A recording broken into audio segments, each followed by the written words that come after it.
Greetings, noble adventurer. Let us delve into the realm of the hypothetical, a tale of dread and resistance set in the fourth age of Middle-earth. Before we begin, we must acknowledge the wisdom of Tolkien himself, who, in letter 246, firmly tied the existence of the Nazgûl to the power of the One Ring and its master Sauron. Yet, what if we imagined a different thread woven into the tapestry of Arda, where these spectral horrors endured beyond Sauron's fall? In this alternate reality, the nine kings of men, those who succumb to the lure of power through the nine rings, are no longer mere extensions of Sauron. Instead, their rings retain some vestige of malevolent power, preserving their spectral forms. Freed from the direct domination of the Dark Lord, the Nazgûl evolve into independent entities. They become Dark Lords of their own design, their ambitions no longer yoked to Barad-dûr. The destruction of the One Ring in 3019 of the Third Age ushers in an age of fragile peace.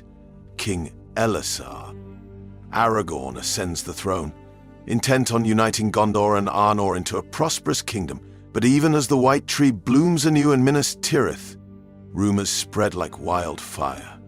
Black-cloaked figures stalking the lands of Rhûn, Dol Guldur, and beyond. The Nazgûl have not perished. They gather in the shadows, plotting a dark resurgence.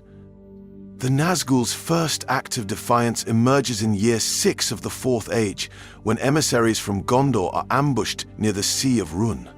Survivors whisper of a dark rider with eyes like embers, and a sword wreathed in shadow.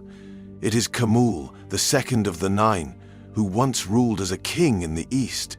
Khamûl rallies the Easterlings, stoking their hatred for Gondor, and declares himself a sovereign ruler. King Elessar, informed of the threat, sends Prince Faramir of Ithilien to investigate.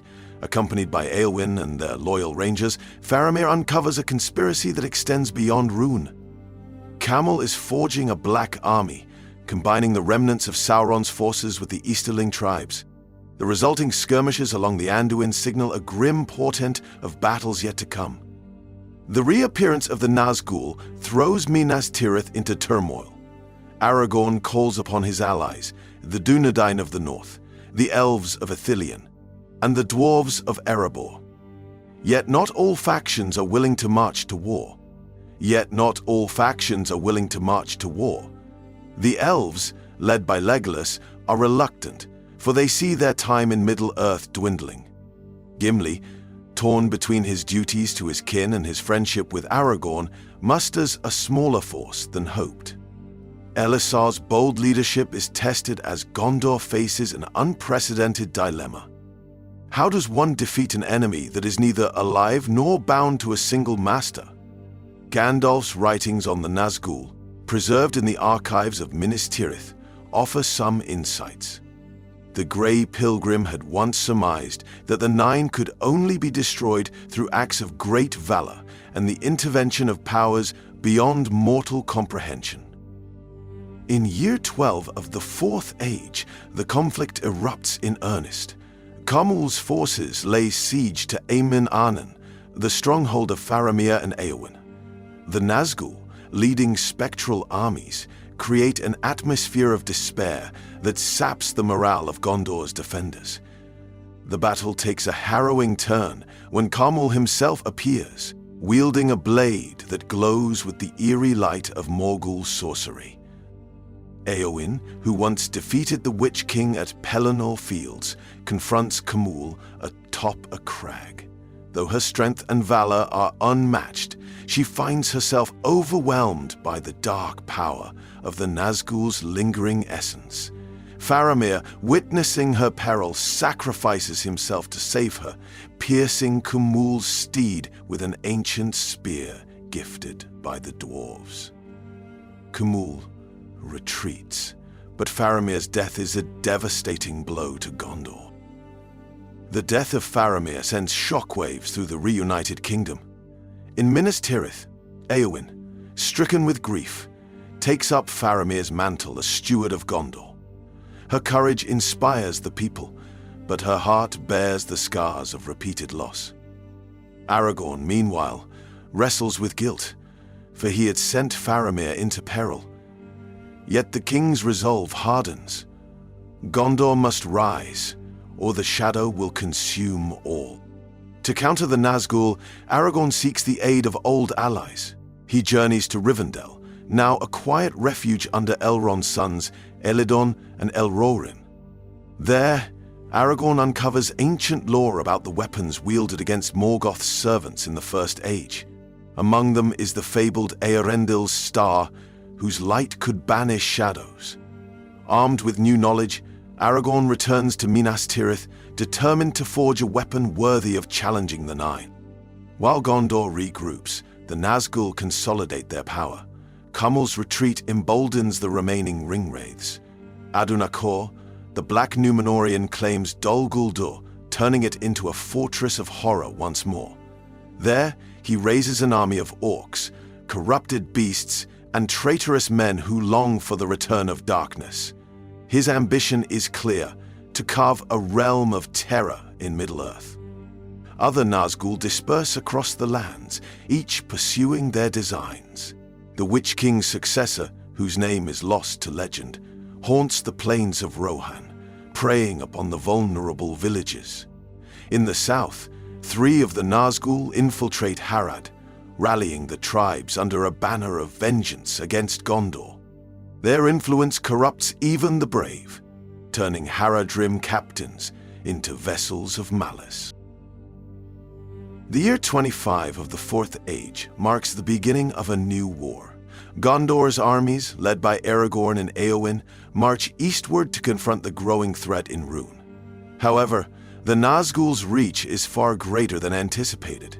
At the crossings of Poros, Gondor's forces encounter Eredrim legions, bolstered by Morgul sorcery. The ensuing battle is brutal, with casualties on both sides mounting. Aragorn wields Anduril, reforged from Narsil, with unmatched valor. Yet even the Flame of the West struggles against the Nazgûl. In the heat of battle, the spectral figure of Adunachor appears, his voice a weapon that drives men to madness. Aragorn barely holds his ground, saved only by the intervention of Legolas and Gimli. Together, they fend off the assault, but the battle leaves Gondor's forces battered and demoralized. Realizing the Nazgûl cannot be defeated by martial prowess alone, Aragorn sends emissaries to Lothlorien and Erebor. Galadriel, though no longer present, left behind a relic, a vial of starlight from Eärendil, entrusted to her kin. This vial is delivered to Gondor by elves loyal to her memory, along with a dire warning. The Nazgûl's power grows with each act of despair they inspire.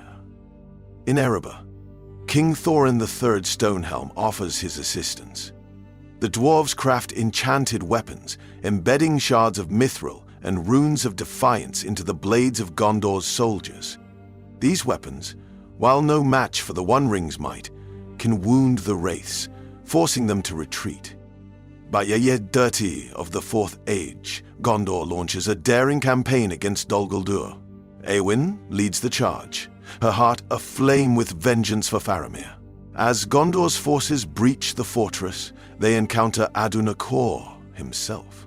The Black Númenórean unleashes dark magic, summoning spectral warriors and casting bolts of shadow. Éowyn, undaunted, faces him in single combat. The duel is a testament to Éowyn's strength. Armed with a blade forged by the dwarves, she deflects Adunachor's sorcery and strikes a blow that banishes his physical form. Yet, as with the Witch King, the essence of the Nazgûl lingers. Vartang Dol Guldur is retaken, but at great cost. The fortress's corruption seeps into the land, and many of Gondor's soldiers fall victim to lingering curses.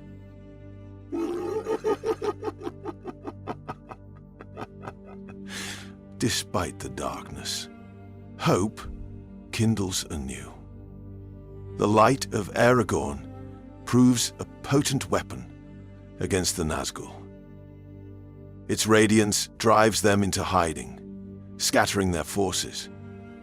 Gondor's victories inspire its allies, and a coalition forms between men, dwarves, and elves, echoing the alliances of the Second Age. As Gondor secures its borders, the shadow shifts northward. By year 50 of the Fourth Age, whispers of dread echo from Angmar, the Witch King's former domain. One of the remaining Nazgûl seeks to rebuild the kingdom of Angmar, turning the icy wastes into a bastion of terror. Refugees from the northern lands speak of wolves larger than horses and a shadowy figure riding at their head. Aragorn, now an aging king, turns to his Dúnedain kin for aid. Halbarad's descendants, guardians of the north, take up the call. Among them is Elenion, a young ranger descended from Isildur, who embodies the valor of his ancestors. Aragorn entrusts him with leading an expedition into Angmar to uncover the Nazgûl's plans and, if possible, to end the threat. In year 56 of the Fourth Age, the Nazgûl strikes a devastating blow. The ruins of Fornost, long abandoned after the fall of Arnor, become the staging ground for an attack on Eriador. The Free Peoples are caught unprepared as wights, orcs, and corrupted men pour into the Brelands. The Shire itself faces grave danger as the invaders threaten its borders. Elenion, leading a force of rangers, halts the advance at Weathertop. The battle is fierce, with the Nazgûl summoning fell winds and spectral hounds. Elenion's bravery becomes legend as he withstands the Nazgûl's malice long enough to rally the Free Peoples. Reinforcements arrive from Rivendell and the Blue Mountains, driving the invaders back to Fornost. Yet the cost is high. The once thriving lands of Eriador are left scarred, and many lives are lost. Elenion's victory at Weathertop earns him the trust of the Free Peoples. Aragorn names him Warden of the North, a title that cements his role as a protector of Eriador. The Shire, though spared the worst of the war, becomes a stronghold of resilience. Hobbits like Samwise Gamgee's descendants take up arms, proving their courage in the face of darkness. In Minas Tirith, Éowyn spearheads an effort to rebuild the regions devastated by war. She oversees the creation of the Order of Ithilien, a fellowship of warriors and scholars dedicated to preserving the knowledge of Middle-earth and combating its lingering evils. Among their ranks are dwarves, elves, and men, united by a shared purpose. By year 75 of the Fourth Age, the Nazgûl's strength wanes. Their forces are scattered, their alliances broken by Gondor's resilience. Yet the remaining Nazgûl, led by Adunakor, devise a desperate plan. They seek the lost Palantiri, the Seeing Stones of Númenor, hoping to use them to regain influence over the hearts of Mansul. It is whispered that one such stone lies hidden in the ruins of Amonsul. The climactic battle unfolds at Amonsul in 77 of the Fourth Age. Gondor's army, reinforced by the elves of Lindon and the dwarves of the Iron Hills, faces the full might of the Nazgûl's remaining forces. Adun-Nakar wields the recovered Palantir, casting illusions that sow chaos among Gondor's ranks. Elenion confronts Adunachor atop the ruins of the Watchtower. Their duel is a clash of light and shadow, as Elenion wields the starlight of Erendil against the Nazgûl's sorcery. With a final, desperate strike, Elenion shatters the Palantir, severing Adunachor's connection to the material world. The Nazgûl dissipates, his essence consumed by the light. The destruction of Adunachor marks the end of the Nazgûl's reign. With their leaders vanquished, the remaining wraiths fade into obscurity. Gondor and its allies celebrate their hard-fought victory, though the scars of war linger. Aragorn, now an old king, reflects on the resilience of the Free Peoples and the enduring hope that unites them. Elenion, hailed as a hero, declines the throne of Arnor, choosing instead to continue as a ranger. He dedicates his life to safeguarding the North, a living testament to the unyielding spirit of men. The Order of Ithilien flourishes, ensuring that the knowledge and unity forged in the fires of war endure for generations. With the Nazgûl extinguished, Middle-earth begins to heal. Aragorn, in his final years, pens a decree ensuring that the history of the Nazgûl and their menace is preserved as a warning to future generations. In the archives of Minas Tirith, scholars of the Order of Ithilien chronicle the battles, sacrifices, and triumphs of the Fourth Age. Among the most honored figures are Faramir, Éowyn, and Elenion, their deeds immortalized in song and story. The Free Peoples recognized that their victory was not merely a military one. The Nazgûl thrived on fear and despair, preying on the weaknesses of men. It was hope, embodied by Aragorn's leadership, Éowyn's valor, and Elenion's courage, that ultimately triumphed. This lesson resonates deeply, shaping the cultural and political landscape of the reunited kingdom. In the years following the final conflict, Aragorn passes his crown to Eldarion, who inherits a kingdom forged through hardship and resilience. Eldarion's reign is marked by prosperity and unity, as the bonds between men, dwarves, and elves endure. Under his guidance, the northern territories of Arnor are rebuilt, and trade flourishes between the Free Peoples. The elves, though diminished in number, play a pivotal role in the cultural renaissance of the Fourth Age. They share their lore and artistry with men, creating a legacy that bridges the gap between their kindreds. The dwarves of Erebor and the Iron Hills, inspired by their alliance with Gondor, construct great halls and fortresses that stand as symbols of endurance. By the end of the Fourth Age, the reunited kingdom is a beacon of hope and strength. The scars left by the Nazgûl serve as a reminder of the cost of complacency, spurring ongoing vigilance against the forces of darkness. Though the Nazgûl are no more, their shadow lingers as a cautionary tale of the perils of unchecked ambition and corruption. The Shire, once a quiet corner of Middle-earth, transforms into a haven of resistance. The hobbits, inspired by their trials during the War of the Ring and the Fourth Age, create a council to ensure their voices are heard in the wider world. The descendants of Samwise Gamgee and Merry Brandybuck carry the legacy of their forebears, embodying the courage and resilience that define the Shire folk. The tale of the Nazgûl's resurgence becomes a story of Middle-earth's unbreakable spirit. From the halls of Minas Tirith to the woods of Ithilien, the Free Peoples find strength in unity and purpose. Though the threat of the Nine pushed them to the brink, it also forged an enduring fellowship among elves, dwarves, and men. In Rivendell, Eldar and Elrohir reflect on their long lives, watching as the younger generations take up the mantle of leadership. They see in Eldarion a king worthy of his lineage, and in Elenion, the unyielding courage that once defined the Dunedain. The legacy of the Fourth Age is one of hope, a testament to the enduring light that can banish even the deepest shadows. This alternate history of the Nazgûl's survival is a tale not only of battles and despair, but also of resilience and hope. It asks us to consider how the Free Peoples of Middle-earth would adapt to a lingering shadow, and what strength might arise from their struggle. In imagining this tale, we honor Tolkien's vision, a world where even